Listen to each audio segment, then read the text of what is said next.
Hello, hello, hello, my friends. How is it that taking only a 2-week break from this little lovely slice of the internet feels like so much more time has passed? I mean, it could possibly be because those 2 weeks were packed full of a ton of stuff happening, like opening the doors back open for the Maker's photography styling system, hosting 2 free webinars, and welcoming in over 40 new students to our final cohort of 2022. Yeah, that could be why. It's basically a lifetime if we're measuring time by the standards of the internet, am I right? But all of the things that have been happening are super exciting, and we have more exciting things for you here on the podcast this week. Not only one exciting announcement, but two. Number one, before we dig into today's insightful conversation with Ben Carter, yes, the host of the 10-year running podcast, Tales of the Red Clay Rambler, before we get into all of that, number one, very exciting news. You have heard me talk in the past about all the technological undertakings that is producing this podcast.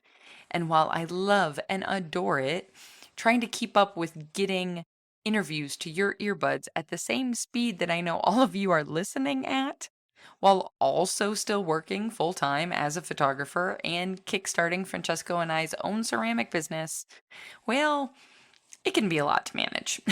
Frankly, I've been needing a little extra help. Which is why I am over the moon excited to say that for the next couple of months, the one and only Amico is sponsoring the Maker's Playbook podcast. Now, don't worry, we aren't going to start interrupting every single conversation with a bunch of ads, but given their gracious support, I did want to take a little bit of time to shed some light on what's been going on over at Amico the past few months, in case you've been feeling maybe a little frustrated or confused when you can't get your hands on some favorite supplies, like Potter's Choice Honey Flux or Rainforest Celadon. You may have noticed that Amico isn't taking direct orders on their website currently. And while that may seem like a bad thing, the reason for it is actually pretty awesome.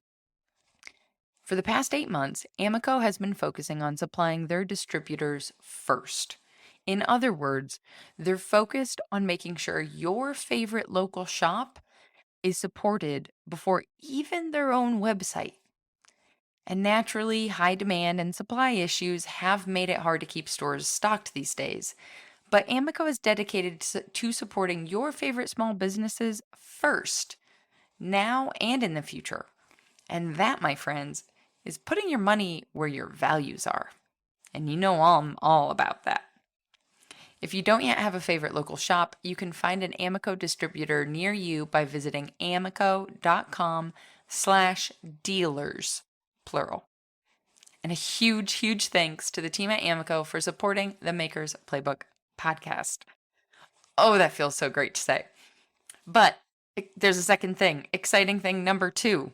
As I mentioned, I'm joined this week by Ben Carter, who is also a podcast host. And in fact, as I said, Ben has been hosting his show for 10 years as of this past spring. So, given that we're both creatives, we thought we'd get, creative. You are about to hear the second half of my conversation with Ben. The first half of this conversation is already live over on Ben's show, Tales of the Red Clay Rambler. Now, don't worry, we made sure to divide up this chat in a way that makes sense, so you don't have to stop what you're doing and hit pause or anything right now. Just keep listening. And when this one is all done, go type in Tales of a Red Clay Rambler on whatever podcast app you're listening to and give a listen to part 1 over on Ben's slice of the podcasting world. So without further ado, this is the Maker's Playbook podcast, the show where we talk all about what it's really like to make a living from the things you make. We are currently sponsored by Amico, and I'm your host, Rebecca Ikes Carr.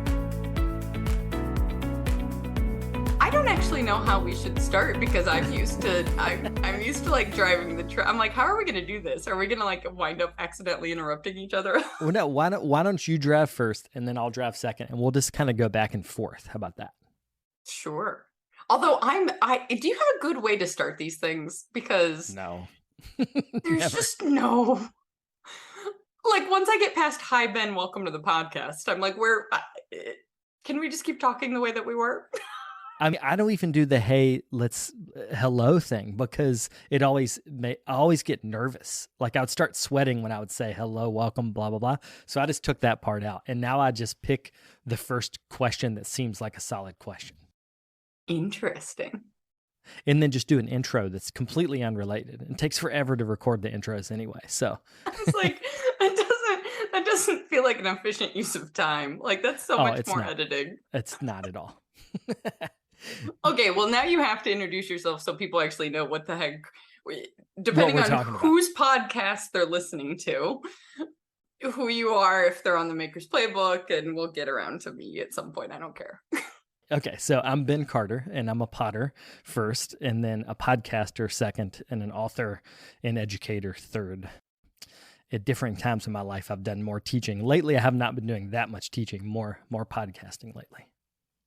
Podcasting for many people also, I will say, because you are correct me if I'm wrong, I don't know what your official title is, but you are the nuts and bolts guy behind many a Potter podcast these days with the Brickyard Network.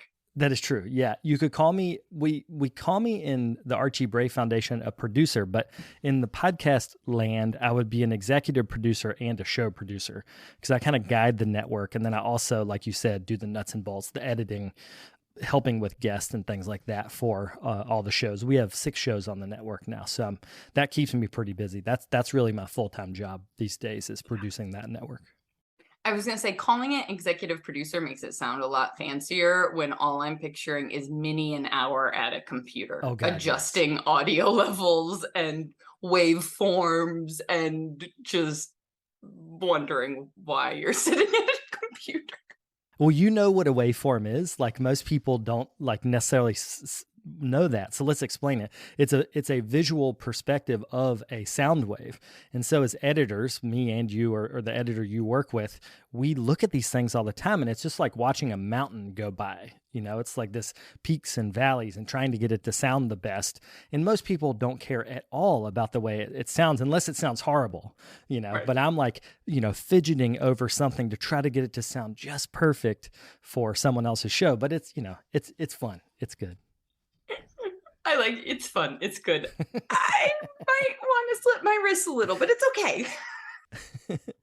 Well, because the last time we chatted, we were on a panel talking about podcasts for potters and how we want to hear more people's stories. But at the same time, my kind of devil's advocate position was like, make sure you have a really good reason of why you want to do this. Because if you just think, oh, everybody's doing a podcast, so now I have to do a podcast because everybody's doing reels. Now I have to do reels. Like, that's not the reason to do a podcast. That is true.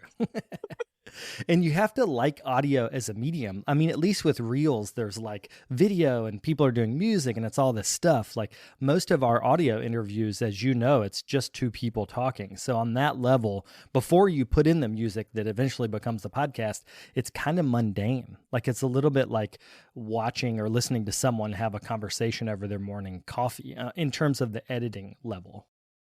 That's why I picked a podcast, because somebody said, I think it was Simon Levin, when I was chatting with him about like the potential of doing it. And he's like, well, why don't you do a YouTube channel? And I'm thinking, I don't want to edit video. Are you kidding me? I know enough about these things. Like, no. Mm-mm. And then you have to look good each time too, which I'm not down for that. No. So on your end, because you said you started while you were in Shanghai. Mm-hmm. So what was the impetus for starting the Red Clay Rambler? Yeah, I didn't have a lot of English-speaking conversations that were going in depth. And my knowledge of Mandarin is such that, like, I could talk to the cab driver and I could order food, but I couldn't talk about meaning or, you know, mining personal history to create artwork. Like, I didn't have that language skill. So when people came through Shanghai, they would often be going to Jingdezhen, which is a major porcelain center. the company I was working for also had a residency there. So people would come to Shanghai, clear their visa, and also get over the jet lag, come see us at the studio and hang out for a couple days, and then go to Jingdezhen. And it was the perfect mix of like, I need people to talk to about my ideas in English, and here's all these people coming to me. And it was great. In the first season, a lot of those interviews are literally just either my coworkers or people that were coming through, or I was traveling to Australia at the time. So, it would maybe be people down there. It was a lot of like right place, right time conversations. And by recording those, it just made me feel like I could capture sort of the beauty of that moment. And the podcast kind of sprung out of those recordings. Right, because that was then starting with people in person. Yeah, all in person until the pandemic. Way more natural conversation. Oh, totally.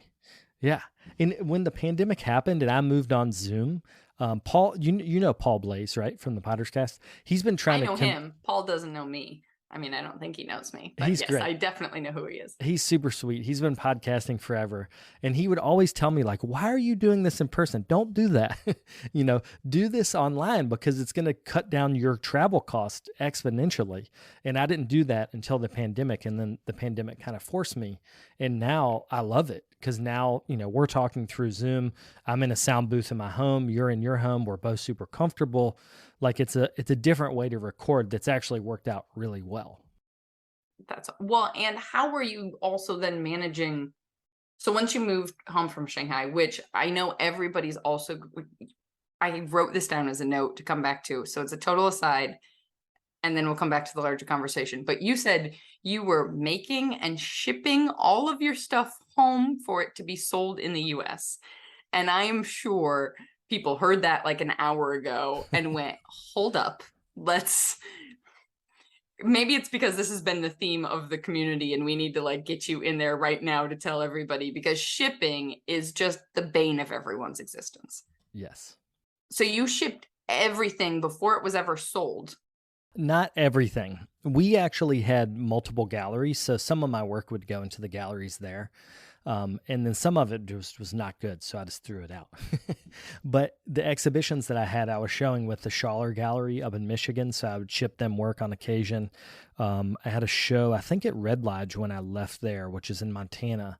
And that was interesting because I crated up a lot of work. Like I was shipping like a solo show's worth of work, and then shipping it to the port in LA, Long Beach, and then someone had to drive it to Montana. And what was amazing is the shipping from China to the port, or no, maybe it was Seattle that it came into, was $100. And the driving to Red Lodge from the coast was $1,000. So international shipping is actually really cheap. What's not cheap is clearing customs and then getting it on land to wherever you're going. That's really or at the time in 2013, that was the most expensive part. I'm going to just guess that that's probably still the case, would be my assumption. But so tell us a little bit about how, because it sounds like up until being full-time podcaster and with the foundation with the Archie Bray, the bulk of your work, and I know we've talked about, kind of having the support from your wife's job, but still the bulk of your work was getting exhibitions and gallery partnerships, and you're not shipping direct to consumer either. So that's kind of a completely different world in many ways. And I was often shipping to the workshop, and then I would sell, because I was teaching a lot of workshops, I would sell directly. So I was still selling retail. It's person to person, but I would ship one box of, 30 pots to the workshop and then sell those to the workshop participants. And generally this kind of depends on which art center it is, but they don't take a cut because they know that they're not paying you that much. But if you took the workshop fee plus the sales of the pots, plus the sales of T-shirts and books and the other things that I've sold in different times, that really made it lucrative. The stuff I would sell at workshops would often double the workshop fee or more. That's a really great point. Because I imagine the downside of galleries is you're losing a large percentage. They're doing the marketing, but it was the gallery work. Well, let me back up. Was the vision to always kind of make the type of work that is your gallery pedestal type things, or how did, or Yeah. you I, you know where I'm going here. Sure, I do. Yeah. And actually, I think that goes back to because I was trained in a university, I had a certain approach to material that tended to make work that fit into galleries more, but they were not one offs. I'm not making like large scale sculpture. They're functional pots. I mean, they are everyday use functional pots. So I think that I also am in this kind of gray area where I can sell directly and keep more money, or I can send it to the gallery and have the exposure the gallery gives me and sell it. But either way, the bowl doesn't change. You know, like a serving bowl is a serving bowl.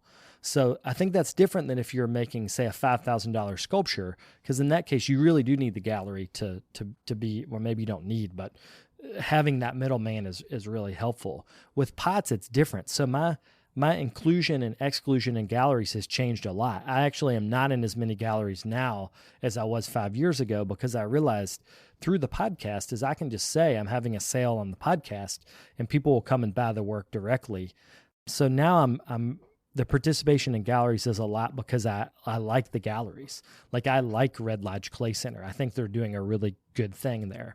I like the Archie Bray Foundation where I show my work as well. So it's like I'm supporting them and then they're supporting me in general by letting me be a part of that community.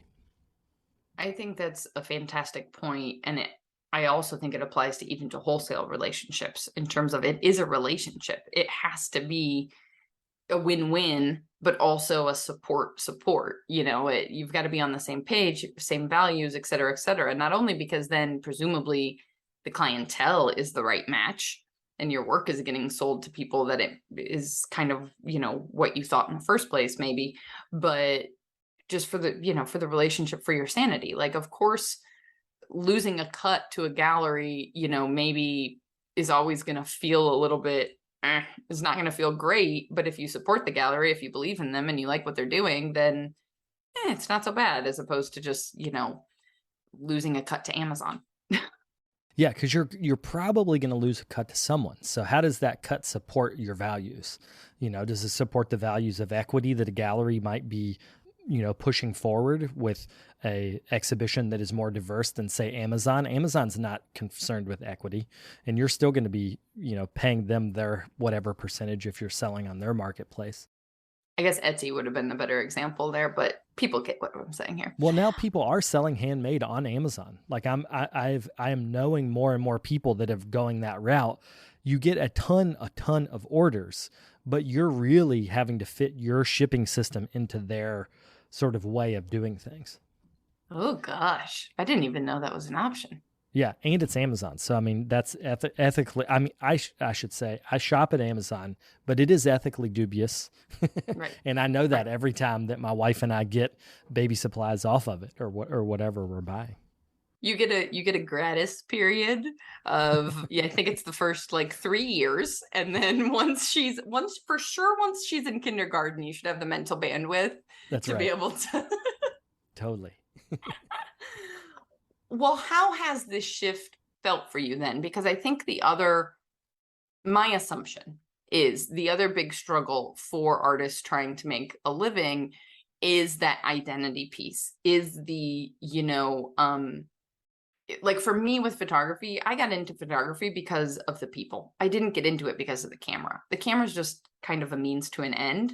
And so like when 2020 happened and I wasn't picking a camera up every weekend, I didn't lose my sense of self.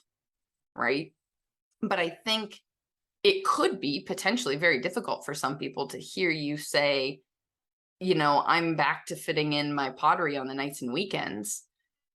That could, I don't know, you tell us, like that could have been a very rough transition, or that could have just been like, yeah, okay, this is what works for life and that's how it goes. No, it was a rough transition. COVID was really rough. I mean, it's funny, I had all these positive things happening during COVID, but they ended up taking away the sense of identity because they used time that I used to use in the studio. So for instance, we luckily bought a house right at the beginning of the pandemic, right before our house price almost doubled in like 2 years or 3 years. Like I live in New Jersey outside of New York City, and the market went crazy. If we didn't just get lucky and buy then, we would never maybe not never, but it would take us another 15 years to be able to afford to buy into the market here. So after I bought that house, I took 5 months and refinished the inside of the house, painted, did all sorts of construction. And it was really, we didn't know we were buying a fixer upper, but we did. Oh, we knew. Did you? Oh, we're in it. We're still there. Oh, I feel for you, because you're like, oh God, not another $10,000 problem, because our electricity, our plumbing, like we had to do all kinds of stuff that we did not know that we were going to have to do. Oh yeah, ours were pretty obvious, but of course, then once you open the wall, the things that were obvious then have 4 other things that come before them. But I digress. Keep going.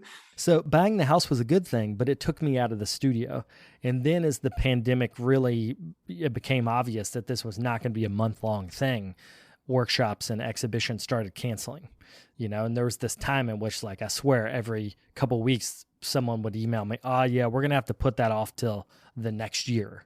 And that, that just is what it is. And we all got through it, but it slowed down the progress in the studio to where I didn't feel like I was an artist as much as I was a creative person doing podcasting, doing house painting, making some clay work, but not as much as I had been. So I think my identity now, I try to think about myself as maybe more of a creative person than just a ceramic artist, because I'm doing more podcasting and other things. That's a great point. And what I see online a lot of the times is the struggle between, for people who just have come to a place of acceptance of, like, in order to be self-employed, there's a percentage of my time where I'm a marketer and a content creator, dare I say, or whatever else. And that allows me to make, and that's just that's how the division of time works. Whereas I think there's some other people that really struggle with that and say, like, well, if you're saying that you're a potter, then you need to, the bulk of your time should be in the studio. And why are you spending so much time on learning photography on, I was chatting with somebody on Instagram to where one of her old teachers was like, why are you spending all of this time researching photography or styling pictures if you're, you quit your job to be a full-time potter, you need to be a potter, and that should be your, it was this very kind of rigid perspective that I imagine makes it a lot harder to iterate and pivot as things as needs change in the way that the world works. And it's just the lay of the land in terms of selling now, as the digital world is not going anywhere.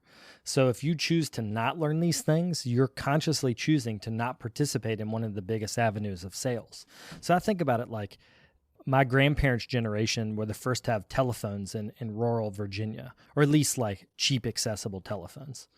I should fact check that. I might be telling a lie now, but I think that they were the first generation to have telephones.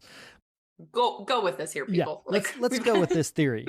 So if they chose to not use a telephone because they said it was too modern or it was too confusing, we would look back at them now and think, like, why did you choose not to embrace the telephone? Like, everyone uses a telephone. In fact, now we have cell phones. Like, we would look at them so antiquated. And I feel like in 50 years, we're going to look back at artists that don't make the jump to the digital realm as the same way. We're going to look at them like the grandparent that won't use the telephone because they're scared of it. So that's a tangent. Oh, I'm holding back from another one because I'm like, I don't actually know how much time that when we started and how much time you have until baby girl wakes up or any of that. So, but yeah, this is where we get into the current discussion on Instagram of everyone being so upset about people are calling art content, and I put a big red stop sign in that and was like, no, that's how people are taking it. But from my perspective, your art has to exist in order to make content about it, which really is just a matter of semantics. Like, content is just, replace it with the word marketing. Yep. That's all it is. Totally. But there's an Instagram post about that. People can go find it at the Maker's Playbook on Instagram, and I'll leave it there. Gosh, there's so many other I feel like this was way more Rebecca sided than Ben sided, and I don't like it. I No, don't we like have it at time. all. We'll divide this up and then we'll figure out how to do it. So if you have more All right. questions, we got time. Well, I guess, the underlying question of all of my conversations is just, how does life work now for you? And also anything that you want to talk about with the Brickyard Network, because we originally started chatting when I randomly emailed you about it, because I just think it's a great, to have a whole network of podcasts coming together is going to be an awesome space for the arts and the ceramics community. Yeah, I mean, my life now is so devoted to the Brickyard Network because that's where I spend my most time. So I'm really on a daily basis or a weekly basis. I'm at least 40 hours working on other people's podcasts as well as my own. And we talked about it earlier. Like it's kind of hard to look at a computer that long. So I want to talk about the positive parts of it. So for me, this has actually been a much bigger project about how do we collect the social history of ceramics and studio pottery in a way that is equitable. So I realized early on in ceramics that most of my heroes are based on the people that I was told the most stories about. So it's people like Peter Volkus, people like Paul Soldner. Occasionally, you would hear stories about women, but mostly it was about the GI Bill funded educators of the 50s that then became the art stars of the 60s, 70s, and 80s. That's who people told me stories about. So those were my heroes. But that's not the actual diverse landscape of studio ceramics. The whole time there were women working, artists of color working, all these different people working, but no one was collecting their stories. So then no one was repeating those stories to me as the younger artist. So with the Brickyard Network, we have a really diverse group of hosts that are collecting stories so that the next generation, the people that are getting into ceramics now, that are like 16 or 18 or however old they are, they're going to look at the field and the canon of ceramics in a much more diverse way than what I was taught. So to me, like even though I'm doing tons of computer work, it's much more valuable because it's there's a bigger project here. And I see that project emerging more and more the farther we get into it. We just passed our 1 year anniversary of the network. So it's been really cool to see this thing grow and evolve. Well, and people probably know a lot of the shows and didn't know that this was all the same network. So I'll link truly will link this in the show notes, but let's just name drop a few so everybody knows who we're talking about here. Okay, so Clay and Color, that's Angelique Viscaranda Laboy and Alex Anderson. They just started their second season, so I've been working a lot on theirs right now. Then Adam Chow, who is the host of Trade Secret, his second season will restart in about a month or two. Then there's a Canadian focused show that's called The Kiln Sitters, and that's Brendan Tang, Marianne Chenard, and Carol Epp. They focus on Canadian artists. And what's amazing, Canada is so close to us, but for the most part, even someone who interviews people all the time, I'm introduced to artists, amazing artists that I've never heard of because they're connected into the Canadian landscape in a way, that I'm not. Then there's the Shot Callers, which is Virgil Ortiz and Justin Pike Reese. They just finished their first season. That's a funny show. That basically is they have a drink with their guests and then they talk about their life and chaos ensues. I'm a little jealous that they came up. I'm like, I really should have thought that through. Like that's genius right there.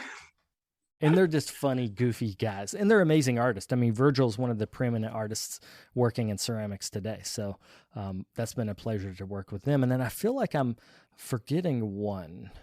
The one of the greatest named, Mm. for fuck's sake. How could I forget them? So that's Kathy King and Matt and Rose Katz. And that's, if people remember Car Talk on NPR, it's very similar to that, but it's on ceramic glaze chemistry. Fantastic. It really does hit home for me too about being able to have an impact, like sitting at a computer now, writing up, revising the course material for the photography styling system that we're probably going to already be in the middle of by the time this airs. So sorry, everybody.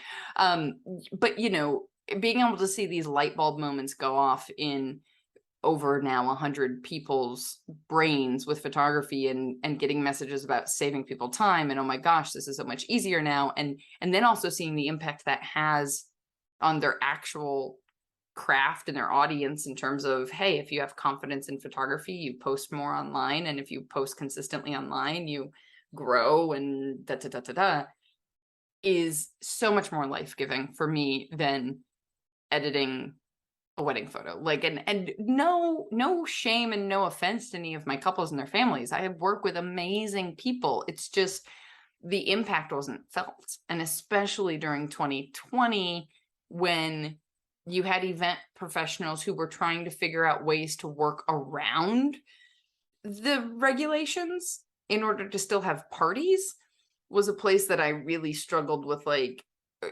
no, like, as professionals, we should be protecting each other. We shouldn't be encouraging people to find loopholes to get drunk with their friends and get half the catering staff sick, who are underemployed right now, or who don't have health insurance, or who, it's like, that's really where I started to come at a head with that industry, and moving over into this space, because it was like, what? It wasn't what I wanted written on my tombstone, for lack of a better way to put it, and it is so exciting to be a part of, just not that, I mean, that was definitely still a welcoming community, but like, the clay community is welcoming on a whole nother flipping level. Like, it's just ridiculous in an awesome kind of a way. And just to be able to, definitely, like, through something like Zoom, to be able to impact positively is so exciting. But I'm rambling now, so.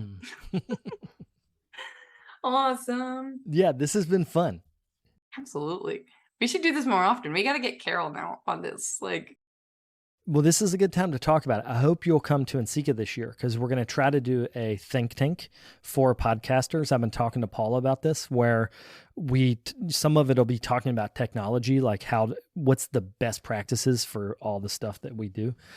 But that's going to happen this year at the Cincinnati NCECA. So if you're there, I'd love for you to be a part of that. Good to know. That would be fantastic. Yeah, hopefully it definitely is on the radar, and we took note of the dates. Last year we would have loved to come, but that was right when we were coming back from Italy. So, after 2 years of not being able to go back, and having never met my in-laws in person, we kind of had to prioritize that one. Definitely. For the listeners, we're going to have a lot of live episode tapings during NCECA this year. We're working with NCECA to get a room. So potentially you could have a live taping of the Maker's Play. This is assuming we can find the right venue. But hopefully your listeners will keep an eye out, so you could have a live episode there as well. Oh man, that first we got to have the conversation about technology, and then I will say yes to a live taping. Well, I'll do the taping, you do the talking, and you pick the guest, and we'll take care of it. That we can do. Maybe that'll be the first time we can actually get Francesco on a recording. Yeah, that'd be good. Peer pressure. Awesome. Ben, thank you so much. I appreciate you taking the time. Yes, you as well. It's been a pleasure to connect. I don't know how to end just as much as I don't know how to begin. People just come for the middle. Yes. Cool. Sounds awesome. Good. You started this, so you have to stop the recording. Ben and I clearly have a lot of ideas floating around. So if you enjoyed this conversation, be sure to share it on Instagram and tag both me at the Maker's Playbook, as well as Ben at Carter Pottery. So we can first and foremost say thank you for listening, but also so we can find out more about what you all are actually interested in hearing. And a huge thank you to our sponsor, Amico. For the past 8 months, Amico has been focusing on supplying their distributors first. In other words, they are focused on making sure your local favorite shops are supported before even their own website. Naturally, high demand and supply issues have made it hard to keep stores stocked these days, but Amico is dedicated to supporting your favorite small businesses first, now, and in the future. And that, my friends, is putting your money where your values are, which you know I'm all about. If you don't yet have a favorite local shop, you can find an Amoco distributor near you by visiting amoco.com/dealers. That's dealers with an S, plural. All right, my friends, until next week, go get back to making your dreams a reality, because together, we've got this.